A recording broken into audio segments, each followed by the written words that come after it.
Hello and welcome to my channel. I have a quick and easy tutorial for you today. I recently went on a wonderful spring hike. There were a lot of amazing landscapes that I wanted to paint, but I also wanted to zoom in my focus and paint some of the wildflowers I saw along the trail.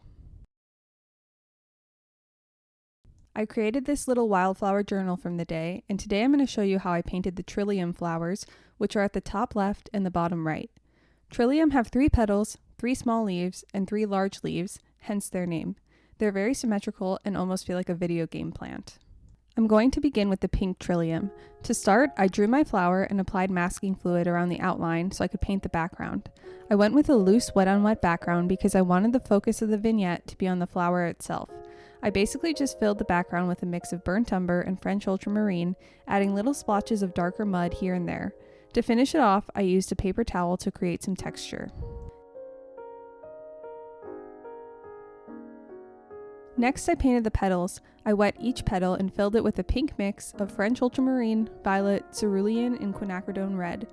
I didn't try to be super precise and photorealistic, but I looked at my reference photo and noted where there were darker areas versus light areas on each petal.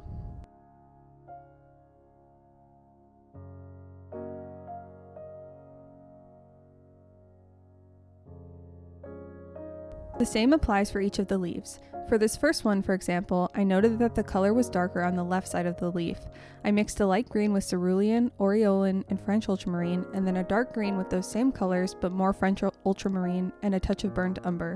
When the leaf was still damp, I painted the veins, and the water helped give them a soft, blended appearance.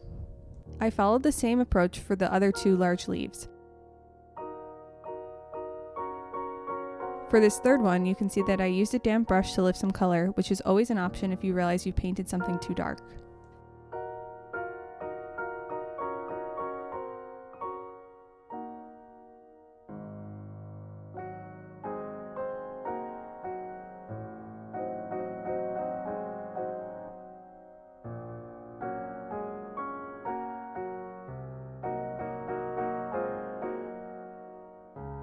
Then I painted the 3 small leaves, really enhancing the dark areas so that they would pop and stand out from the larger leaves.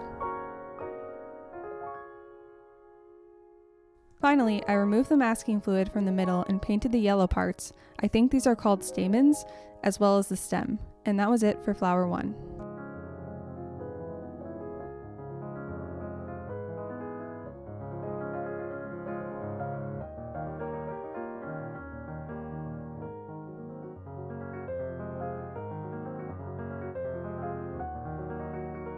I followed the same approach for flower 2, so I won't talk as much. The one thing I do want to point out for this one is the white petals. It can be difficult to paint white flowers. If you just leave the paper white, it will look unnatural. Things in nature are rarely actually pure white, so we have to look closer, and once we do, we can see that this white flower is actually a very pale blue color with slightly stronger blue shadows here and there. I mixed my blue with cerulean, a touch of French ultramarine, and a touch of burnt umber. I'm taking the same approach as the first flower and painting the petals wet on wet. My colors are just far more subtle this time. And the rest of the painting process is the same.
Here are my 2 finished flowers. Thanks for watching, have a good week, and happy painting!